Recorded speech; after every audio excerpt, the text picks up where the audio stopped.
Aku menolak menjadi budak penjajah. Bersama suamiku, Teuku Umar, aku berjuang untuk mempertahankan tanah kelahiranku, bumi Aceh. Kami memberontak dan melakukan perlawanan terhadap Belanda. Lihatlah wahai orang-orang Aceh, tempat ibadah kita dirusak. Mereka telah mencorengkan nama Allah.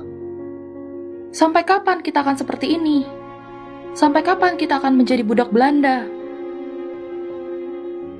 Aku lahir tahun 1848 di Lampadang, Kesultanan Aceh, Kabupaten Aceh Besar. Keluargaku cukup terpandang dan taat beragama. Ayahku, Teku Nantas Setia, seorang ulei balang atau kepala pemerintahan Kesultanan Aceh Enam Mukim yang juga merupakan keturunan Datuk Makhudum Sati, perantau dari Minangkabau, keturunan dari Laksamada Muda Nanta, perwakilan Kesultanan Aceh pada zaman pemerintahan Sultan Iskandar Muda di Pariaman. Sedangkan ibuku merupakan putri ulei balang Lampagu. Aku memperoleh pendidikan agama dari kedua orang tuaku dan guru agama. Aku pun belajar kehidupan berumah tangga, seperti memasak, melayani suami, dan hal-hal menyangkut kehidupan sehari-hari. Karena kecakapanku, banyak laki-laki yang tertarik dan berusaha melamarku. Saat berusia 12 tahun, aku dinikahkan dengan Teku Cek Ibrahim Lamga, putra dari ulei balang Lamga ke-13. Dari pernikahanku dengan Teku Ibrahim, kami dikaruniai seorang anak laki-laki. Pada 26 Maret 1873, Belanda menyatakan perang kepada Aceh dan mulai melepaskan tembakan ke daratan Aceh dari kapal perang Citadel van Antwerpen. Mereka mendarat di pantai Cermen, menguasai Masjid Baitur Rahman, lalu membakarnya. Ayah dan suamiku bertarung di garis depan melawan mereka hingga kami memenangkan peperangan. Tapi tak lama, daerah kami pun diduduki penjajah dan keraton Sultan dikuasai tahun 1874. Selama 1 tahun lamanya, Panglima Polim dan Sultan Mahmud Syah bertempur melawan Belanda yang saat itu dipimpin Johan Harben Rudolf Kohle dengan membawa 3.198 prajurit. Akibat perang yang meluas, pada 24 Desember 1875, aku membawa bayiku mengungsi bersama para ibu dan rombongan lainnya. Sedangkan ayah dan suamiku bersama pasukannya melanjutkan pertempuran untuk merebut kembali daerah kami, yaitu daerah ke-6 Mukim. Setelah bertahun-tahun melawan, pasukan kami terdesak, dan pada 29 Juni 1878, suamiku tewas pada saat bertempur di Selagley, Tarun. Aku sangat marah karena kematian suamiku. Aku bersumpah akan menghancurkan Belanda. Semangatku bangkit untuk melanjutkan perjuangan. Amarahku tersulut karena kematian suamiku. Darahku membara karena melihat keberingasan kaum kolonial. Aku sangat ingin mengusir penjajah dari bumi Aceh yang telah meresahkan penduduk dan mengusik keyakinan kami. Pada saat upacara penguburan suamiku, Teuku Ibrahim, aku bertemu dengan Teuku Umar.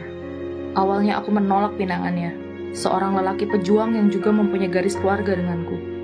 Tapi karena dia dapat memenuhi keinginanku untuk ikut turun ke medan perang, aku pun setuju untuk menikah dengannya. Dari pernikahanku dengan Teuku Umar, aku mendapat seorang anak perempuan yang kuberi nama Cut Gambang. Bersama, aku dan Teuku Umar menggalang kembali kekuatan dan mengumpulkan para pejuang Aceh lainnya. Kami gencar melakukan serangan dengan sistem gerilya untuk membuat panik pasukan Belanda. Namun sekitar tahun 1875, tiba-tiba suamiku mendekati dan bekerja sama dengan Belanda. Saat mengetahuinya, aku terguncang dan sempat terkecoh dengan pendekatan suamiku ke Belanda. Aku bahkan menasehatinya untuk kembali berjuang bagi rakyat Aceh dan melawan penjajah. Aku dan Teuku Umar dimaki dan dicap sebagai pengkhianat. Pada 30 September 1893, ia dan pasukannya yang berjumlah 250 orang pergi ke Kutarajasa dan berencana pura-pura menyerahkan diri kepada Belanda. Saat itu, Belanda sangat senang karena musuh yang berbahaya mau membantu mereka. Mereka memberikan suamiku gelar kehormatan, Teuku Umar Johan Pahlawan, dan menjadikannya komandan unit pasukan Belanda dengan kekuasaan penuh. Mereka semua salah menilai suamiku. Ia mempunyai rencana untuk menipu Belanda dengan mempelajari teknik mereka dan pelan-pelan mengganti sebanyak mungkin tentara Belanda di unit yang ia kuasai. Ketika jumlah orang Aceh pada pasukan tersebut cukup, Teuku Umar memberikan rencana palsu pada tentara Belanda dan mengklaim bahwa ia akan menyerang basis Aceh. Rencana awalnya terpenuhi dengan mendapatkan banyak senjata dari pasukan Belanda. Suamiku kembali bersama para pejuang Aceh lainnya. Belanda yang merasa dikhianati mulai memburuku dan suamiku. Mereka melancarkan serangan besar-besaran dan membuat suamiku gugur dalam pertempuran di Melaboh, 11 Februari 1899. Anakku, Cut Gambang, menangisi kepergian ayahnya. Aku memeluknya dan membisikkan kepada anakku, sebagai perempuan Aceh, kita tidak boleh menumpahkan air mata pada orang yang sudah mati syahid. Selama kita masih hidup, masih berdaya, perang suci melawan KP ini harus dilanjutkan. Karena pertempuran terus-menerus, kondisiku melemah. Aku hanya bisa menghindar dari tekanan. Di usiaku yang semakin renta, dan kondisi fisik juga kesehatan yang menurun, aku ingin tetap berjuang untuk tanah leluhurku. Tahun 1905, aku ditangkap dan diasingkan ke Sumedang, Jawa Barat. Saat itu, aku mengalami gangguan penglihatan, bahkan buta. Tapi aku tidak menyerah. Meskipun aku hidup di tempat pengasingan, aku tetap ingin melakukan sesuatu untuk bangsaku. Aku ingin mengajarkan agama, mengajar ibu-ibu mengaji, dan aku ingin tetap berguna untuk bangsaku hingga akhir hidupku. Pada 6 November 1908, Cut Nyadin meninggal karena usianya yang sudah tua. Di pengasingan, Cut Nyadin masih menyempatkan diri menebar kebaikan dengan mengajarkan agama hingga membuatnya dijuluki Ibu Perbu. Makam Ibu Perbu ditemukan tahun 1959 atas permintaan Gubernur Aceh saat itu, Ali Hasan.